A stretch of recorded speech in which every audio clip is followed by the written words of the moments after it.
কথাটাই তীব্র অভিমান স্পষ্ট। জীবনসঙ্গী সম্পর্কে না জানা এক নারীর অভিমান, অভিযোগ মিশ্রিত বাক্য। মরণ না হাসলো না রাগলো, হাতের রুটির টুকরো এগিয়ে দিয়ে বলল। তোমার সন্তান খেয়েছে, এইটুকু বিশ্বাস করে খাও। নিশাত তার দিকে সরাসরি তাকিয়ে বলল। ও খেয়েছে আপনি কি করে জানলেন? ওর খবর জানেন আপনি? না, ওকে না খাইয়ে রাখবে না ওরা। আমাকে ওদের ডেরায় নিতে হবে তো নাকি? ফাইয়াজের ক্ষতি করবে না। নিশাতের চোখে মুখে আশার আলো জ্বলেছিল, এক লহমায় তা নিভে গেল। খাটের সঙ্গে হেলান দিয়ে চোখ বুঝল, এই লোকটার সঙ্গে কথা বলা মানে নিজের বেকার খাটনি। কোনো কথার সহজ উত্তর জানা নেই তার। নিশাতকে না খেতে দেখে বলল। খাবে না? নিশাত চোখ বুজে রেখে অস্বীকৃত জানালো। না, যতই জোর করেন আমাকে একটা কণাও খাওয়াতে পারবেন না। মারণ তপ্ত শ্বাস ফেলল, খাটে উঠে নিশাতের গা ঘেঁষে বসে বলল। ছোটবেলায় আমিও একবার হারিয়ে গিয়েছিলাম। নিশাত আগের অবস্থায় পড়ে রইল, কোনো কৌতূহল দেখালো না। মারওয়ানের নজর প্লেটে, সে একমনে রুটি ছিঁড়তে ব্যস্ত। মারওয়ান বলে যেতে লাগলো। তখন মাহাদি, মাহফুজ, মানহা কেউ ছিল না। সম্পূর্ণ বংশে আমি প্রথম সন্তান। স্বাভাবিকভাবে আমার প্রতি সবারই আদর ভালোবাসা বেশি। দাদাজান পুরো গ্রাম সয়লাভ করে ফেলেছেন। মসজিদে মাইকিং করে একেবারে হুলস্থুল কারবার। আব্বাও সাথে সাথেই ছিলেন। চিন্তায় অস্থির হয়ে আমার দুই চাচাও পেরেশান। আম্মার অবস্থা একেবারে শোচনীয়, সেই রকম কান্নাকাটি। কিছুই মুখে নেবে না, কেউ জোর করে এক ফোঁটা পানি খাওয়াতে পারেনি তাকে। তোমার মতোই অনশনে বসেছিল। হঠাৎ করে মাথা ঘুরে পড়ে গেলেন। দাদি আম্মার এহেন বেহাল দশায় চিন্তিত হয়ে পড়লেন। কি করবেন বুঝতে না পারে আব্বাকে খবর পাঠালেন। অনেকক্ষণ পর আব্বা ছুটে এসে মাকে অর্ধ চেতন অবস্থায় পেলেন। ধমকে টমকে খাবার খাওয়ালেন। আব্বার সীমাহীন রাগ দেখে আম্মা ভয়ে চুপচাপ খেলেন।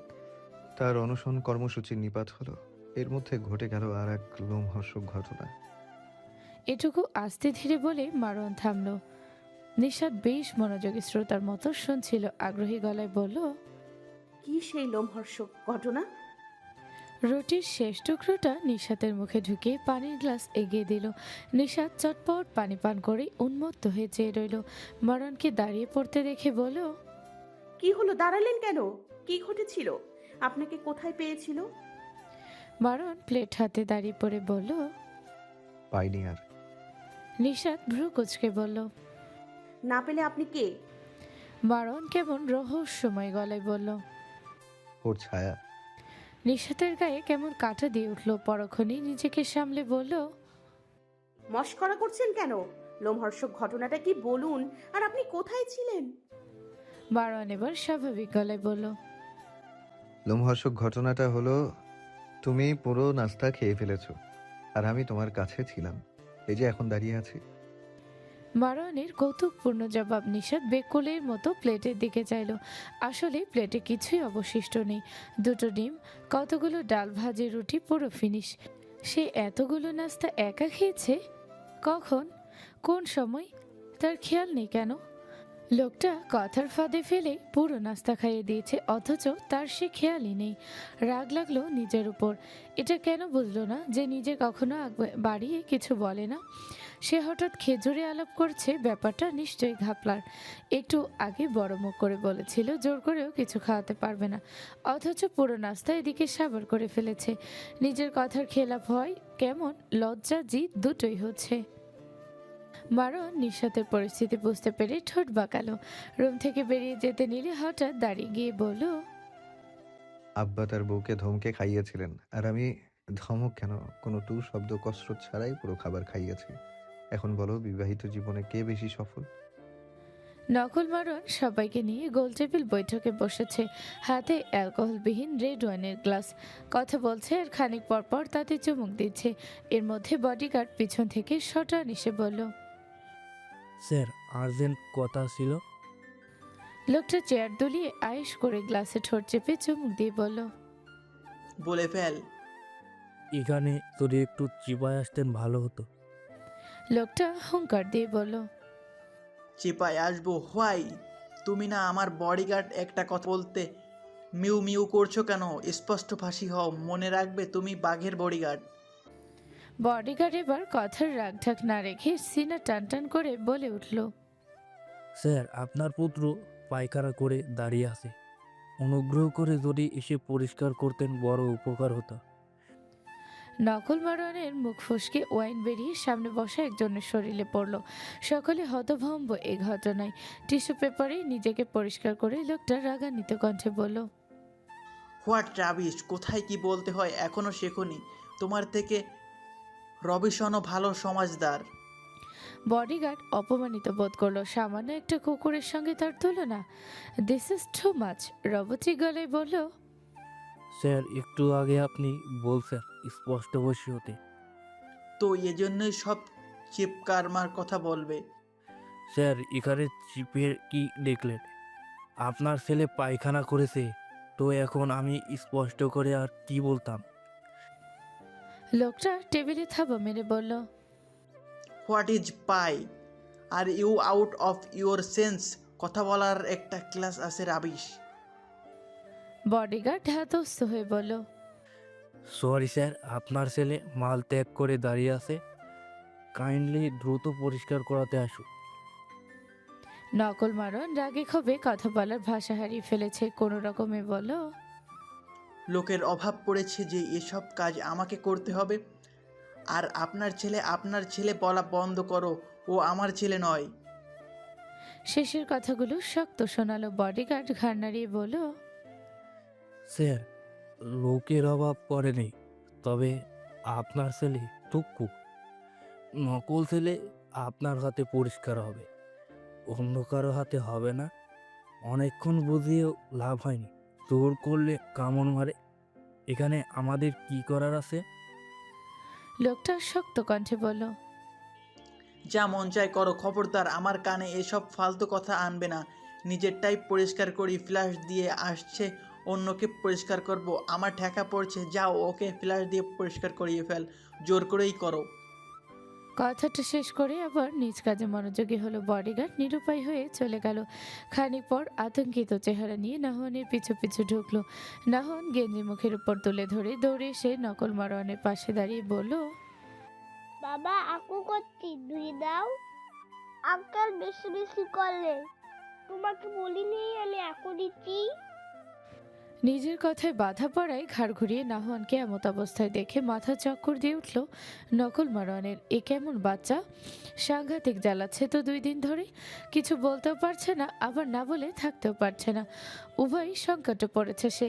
এটাকে এক মনে হচ্ছে খাল কেটে আস্ত একটা কুমিরের বাচ্চা তুলে এনেছে। নাহনের থেকে চোখ সরিয়ে বডিগার্ডের দিকে তাকাতেই সে ইনোসেন্ট গলায় বলে উঠল, স্যার, আপনার বাচ্চা আপনার মতো স্পষ্টভাষী। এখানে আমার কি করার আছে?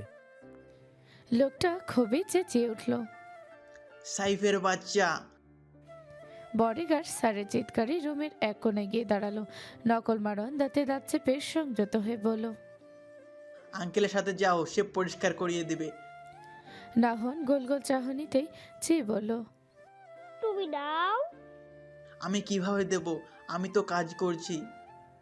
নাহন মানতে চাইল না। বডিগার্ড চিপা থেকে মিনমিন গলায় বলল, স্যার, করে দিন। 1 ঘন্টা বোধহয় হয়ে গেছে পায়খানা মাল ত্যাগ করেছে। এখনো অপরিষ্কার। জিনিসটা ভাবলেও তো গা ঘিনঘিন করছে। আশেপাশের লোকরাও সায় জানালো। নকল মারণ নিজের রাগ বহু কষ্টে নিয়ন্ত্রিত করছে। দাঁত কিরমির করে বলল, তোমাদের জিনিসটাই ভালোই গা ঘিন করছে, আর আমি সেখানে ওকে পরিষ্কার করব। ভাবতে পারছো আমার পরিস্থিতিটা? কথা শেষ করে কয়েকটা টিস্যু দিয়ে মুখ চেপে নাহনের হাত ধরে হনহন করে রুম থেকে বেরিয়ে যেতে লাগলো। নাহন তার হাঁটা তালে তাল মিলাতে পারছে না। বডিগার্ড পিছু পিছু এলো। লোকটা নাহনকে বাথরুমে ঢুকে ফ্লাশ উঠিয়ে পশ্চাৎ বরাবর ধরলো। নিজে খানিকটা দূরে দাঁড়িয়ে মুখে টিস্যু চেপে চোখ বন্ধ করে রেখেছে। অনেকক্ষণ ফ্লাশ করার পর বের হতে নিলে নাহন অর্ধ ন্যাংটা থেকেই বলল, পুকি দুট্টু না কেন?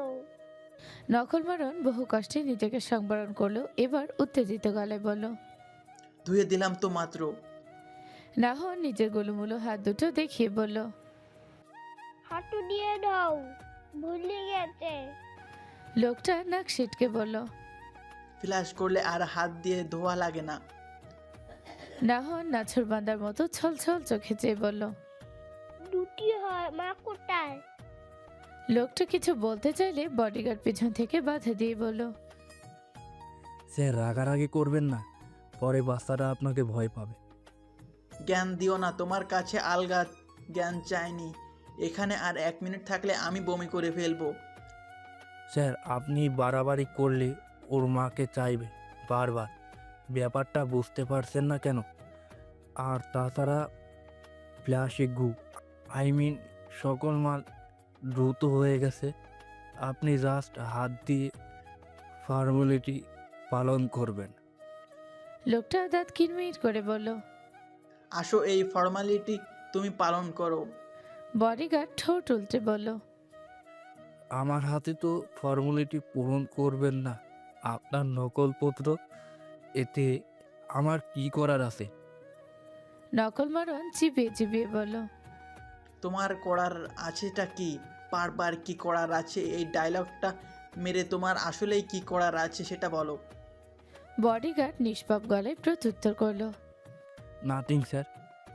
লোকটা হম্বিতম্বি করে বলল, তোমাকে এবার চাকরি থেকে বহিষ্কারিত করব। অন্যের বেলায় মাতব্বরি করতে পারো, আমার বেলায় একটা সুবুদ্ধি দিতে পারো না। আদতে তুমি একটা ঘোড়ার ডিম। Useless people. ওদিকে নাহন কান্না শুরু করায় বডিগার্ড নিজের অপমান সাইডে রেখে নতুন উদ্যমে নকল মারোয়ানকে বোঝানোর কাজে লেগে পড়লো। লোকটা এবার নিজেকে শক্ত রেখে চোখ বন্ধ করে বাচ্চাটার পাছে হাত দিয়ে ধুয়ে দিল। এতে কয়েকবার বমি করতে চেয়ে গলা পর্যন্ত বমি এসে আর এলো না। হাত ধুতে ধুতে একটা হ্যান্ড ওয়াশের বোতল খালি করে ফেলেছে সে। পরবর্তীতে গোসল করে পরিপাটি হয়ে তবেই নিজ কাজে বসলো। চায়ের কাপ হতেই ধোয়াগুলো কুণ্ডলি পাকিয়ে মিলিয়ে যাচ্ছে। নকল মারণ গুরুগম্ভীর চেহারায় সেই গরম চা সুরুত সুরুত করে পান করছে। নাহন টেবিলের উপর বসে হাত পা ছড়িয়ে তার চা খাওয়া দেখছে। নিজের দিকে এভাবে গোল গোল চোখে নাহনকে চেয়ে থাকতে দেখে লোকটা বলল, কি? নাহন ফোকলা হেসে বলল, এটা কি কাউ? হাতের কাগজে চোখ বোলাতে বোলাতে জবাব পেল। চা খাই, খাবি? নাহন বসা অবস্থায় নিজের পা দুটো ধরে বলল। না, দুটো খাবো। লোকটার এদিকে মনোযোগ নেই, সে ব্যস্ত নিজের কাজে। নাহনের কথা বুঝতে না পেরে বলল, ডুডু আবার কি? এই যে সাদা সাদা আমি কাই, বিল্লু জানা কায়। নিজের কাজে ব্যাঘাত ঘটায় লোকটা বেশ বিরক্ত হলো। হাঁক ছেড়ে বডিগার্ডকে ডাকতেই সে হাজির হলো। জি স্যার। নাহনকে দেখিয়ে বলল, কোথায় থাকো তুমি? ওকে এখানে রেখেছো কেন? কাজে ডিস্টার্ব করছে। বডিগার্ড শান্ত গলায় বলল, স্যার আমাদের সঙ্গে থেকে না চিল্লাপাল্লা করে, তাই এখানে বসিয়ে রেখে গেছি, আপনাকে দেখলে চিল্লাই না। লোকটা নিজের কাজ স্থগিত রেখে ঘুরে বলল, চিল্লাই না তবে ডিস্টার্ব করে। ওকে নিয়ে তুনোমুনো করার টাইম আছে আমার? এমনিতেই এটাকে এনে বিশেষ কি ফায়দা হলো? এর বাপ তো এখনো এলো না। ছেলের জন্য চিন্তা টিন্তা নেই নাকি? কি জানি স্যার, আজারাক সাফাইরার বহুত সোয়ানা কোথায় কি পাকাচ্ছে কে জানে। নকল মারণ চেয়ার ঘোরাতে ঘোরাতে বলল, পাকিও কোনো লাভ হবে না। যতদূর জানি এখনো কোনো স্টেপ নেয়নি, পুলিশদেরও কানে খবরটা তোলেনি, গোয়েন্দা সংস্থার কারো সাথেও কোনো যোগাযোগ করেনি। কি করতে চাইছে কে জানে। হারামিটার বউ তো বাচ্চা হারিয়ে অর্ধমৃত, কিন্তু এরকম নিলুপ্ত কেন? কি করতে চাইছে? আমরা কিছু মিস করে যাইনি তো আবার? শেষ কথাটা চিন্তিত স্বরে বলল। বডিগার্ড নিজেও কনফিউজড সাইফারের নির্লিপ্ততায়। উভয়ই জটিল ভাবনায় মগ্ন। সেই মুহূর্তে নাহনের কথাই চিন্তায় ভাটা পড়ল। নাহন বসা অবস্থায় দুলতে দুলতে বলল। লোকটা বেশ বিরক্ত হয়ে বলল, কি চাইছে দেখ তো। কুমির বাচ্চার 2 মিনিট পর পর এটা লাগে ওটা লাগে। প্রথম দিনের মতো মেরে শুয়ে রাখবে আর এত আবদার করতো না। বসের যত নাকরামি। শত্রুর বাচ্চাকে এত লাই দিয়ে মাথায় ওঠাতে হবে কেন? ওকে যত্ন করে আমাদের লাভ কি? আনার পর থেকে ঘুম হারাম করে ফেলেছে। মনে হচ্ছে মেহমানদারির জন্য এনেছি এটাকে। যত সব উটকো ঝামেলা আমার ঘাড়ে ফেলে রেখেছে। বডিগার্ড নিজের স্যারকে রেগে যেতে দেখে নাহনকে উদ্দেশ্য করে বলল। বাবু কি চাই? নাহন বাবাকে রেগে যেতে দেখে ভয়ে কুঁকড়ে গেল। পরক্ষণে বডিগার্ডের প্রশ্নে ফোকলা দাঁতে হেসে বলল। বডিগার্ড নিজেও ডুডুর অর্থ বুঝল না। চায়ের কাপ এগিয়ে বলল। এটা খাবে? নাহন নাকচ করে বলল। ডুডুটা কি? নকল মারণ এবার গম্ভীর স্বরে বলল। লুডুর কথা বলছে নাকি? স্যার, কোথায় লুডু আর কোথায় ডুডু? এটা খাওয়ার জিনিস মানে হচ্ছে? কে জানে এই 2 ইঞ্চি কোনোটাকে কি বলে আমি কিভাবে বলবো? হাত দিয়ে দেখিয়ে দিতে বলো কি চাই। আর একে নিয়ে আমার সামনে থেকে দ্রুত বিদায় হও তো, ইম্পর্ট্যান্ট কাজ করছি। স্যারের কথা শুনে বডিগার্ড নাহনকে টেবিলের উপর রাখা সবগুলো জিনিস দেখিয়ে বলল। কোনটা চাও? হাত দিয়ে দেখাও। নাহন বেশ বিরক্ত। এতক্ষণও তার দুধ না আসায় ফট করে টেবিলের উপর দাঁড়িয়ে গেল। গোলুমোলু শরীরটা দুলিয়ে হেঁটে এসে নকল মারণের সামনে দাঁড়ালো। তারপর ঝুঁকে এসে আঙুল তার বুক বরাবর তাক করে বলল। লোকটা তবদা খেয়ে নিজের বুকের দিকে তাকালো, ভাবলো পকেটে কিছু দেখেছে সম্ভবত। অবুঝের মতো তার কোটের বুক পকেট হাতড়ালো। বডিগার্ড নাহনের কথার মানে বুঝতে পেরে বলল। তুমি দুধের কথা বলছো নাকি? নাহন ঘাড় নাড়িয়ে সম্মতি জানালো। নকল মারণ ফট করে দাঁড়িয়ে বলল। একে আমার সামনে থেকে সরবে। কত বড় স্টুপিড কথা ভাবতে পারছো? এটা ওর বাবার থেকেও বেশি সোয়ানা। কোথায় হাত দিয়ে ইঙ্গিত করছে দেখেছো? আমি ভাবলাম কি না সাইফার ছেলেকে ট্রেনিং দিয়ে এখানে পাঠিয়েছে, আমি শিওর। নাহন হুট করে বাবাকে দাঁড়াতে দেখে ভয় পেল। বডিগার্ড হাসি চেপে রেখে কোনো মতে বলল। স্যার, আপনি তো হাত দিয়ে দেখাতে বললেন। লোকটা উত্তেজিত কণ্ঠে বলল। হ্যাঁ তো, ও যে এটার কথা বলবে আমি জানতাম নাকি? উত্তেজিত হবেন না স্যার, এখনকার বাচ্চারা একটু আপডেটই হয়। লোকটা রাগান্বিত গলায় বলল। বাচ্চা নিয়ে পিএইচডি করেছি নাকি? নো স্যার, তবে ফোনে দেখি তো তাই বললাম। ওর থেকেও আপডেট বেবি আছে। আর এটাই তো রিকোয়েস্ট করার কিছু হয়নি। It's normal. বাচ্চারা অবুঝ, নাদান। তারা মা বাবার কাছে এভাবে আবদার করে। এইটুকু বাচ্চা দুধ চাইতেই পরে কিডন্যাপ করার আগেই এটা অন্তত মাথায় রাখা উচিত ছিল স্যার। লোকটা রাগে ক্ষিপ্ত হয়ে বলল। Just shut up. মনে হচ্ছে দরদ একেবারে উতলে উঠছে তোমার। বডিগার্ড মিনমিন গলায় বলল। নো স্যার, রিয়েটলি বললাম। রাখো তোমার রিয়েলিটি। কাজের বেলায় লবডঙ্কা, অকাজে পোদ্দারি, ইডিয়েট কোথাকার। অপমানিত হয়ে বডিগার্ড চুপ মেরে গেল। এরপর থেকে দুনিয়া ওলটপালট হয়ে গেলেও আর এক বাড়িয়ে মাতব্বরি করতে যাবে না সে। বারবার অপমান হতে কার ভালো লাগে? সে তো একটা মানুষ নাকি? না হলে তো বাকবিতণ্ডায় কখনো ভয় পাচ্ছে, আবার কখনো বিরক্ত হচ্ছে। বাবা কেমন অদ্ভুত আচরণ করছে দুদিন ধরে। যদিও তার ছোট মাথায় এসব ঢুকছেও না, ক্যাপচারও হচ্ছে না, তাই চুপচাপ পা দুলিয়ে যাচ্ছে। নকল মারণ বিক্ষিপ্ত স্বরে বলল। ওকে নিয়ে ভাগো। Get lost with this crocodiles child. Bodyguard নাহনকে জোর করে কোলে নিতে গিয়ে কামড় খেলো। বাচ্চাটা টেবিল থেকে এক লাফে নকল মারণের কোলে গিয়ে শক্ত করে গলা জড়িয়ে ধরে বলো। বাবা বাবা। লোকটা এবার সত্যি সত্যি নাহনকে আছাড় মারতে মন চাইলো। বহু কষ্টে রাগ নিয়ন্ত্রণ করে বলল। আঙ্কেল দুধ নেবে? নাহন আরো শক্ত করে বাবাকে চেপে ধরে বলল। না, তুমি দাও। দাঁতে দাঁত পিষে উত্তর এলো। আঙ্কেল দুধ দেবে, যাও। এটা কি? সাংঘাতিক বিরক্ত হলো লোকটা। কোনো বাচ্চাকে বাপুরের সঙ্গে এরকম চিপকে থাকতেই প্রথম দেখলো। উঠতে বাবা, বসতে বাবা, খেতে বাবা, ঘুমাতে বাবা, হাঁকতে বাবা। উফ, তার মাথাটা না খেয়ে এই কুমিরের বাচ্চাটা বিদে হবে না। মনে হচ্ছে সাইফারের বাচ্চাটাকে না এনে বউটাকে তুলে আনলে ভালো হতো। এমন বিরক্ত তো করতো না। বইয়ের প্রতি তো বিন্দু পরিমাণ দরদও নেই হারামিটার।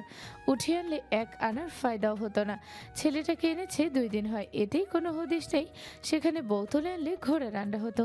বিরক্তি সীমাহীন পর্যায়ে পৌঁছে যাওয়ায় নিজের খাওয়া চায়ের কাপ এগিয়ে দিয়ে বলল। নে খা টুডু। দুধ। নাহনের প্রশ্নাত্মক কণ্ঠ। হ্যাঁ। বাচ্চাটা অবুঝ গলায় বলল। টুডু তো সাদা, এটা লাল দেখায় কেন? লোকটা তীব্র বিরক্তি চেপে বলল, আগে সাদা ছিল এখন লাল হয়ে গেছে, এটাকে রেড মিল্ক বলে। নাহন শেষের বাক্যটা বুঝতে না পেরে মুড়ো দৃষ্টিতে চেয়ে রইল। বডিগার্ড সেটা বুঝতে পেরে হুট করে বলল, রেড মিল্ক মিন্স লাল দুধ।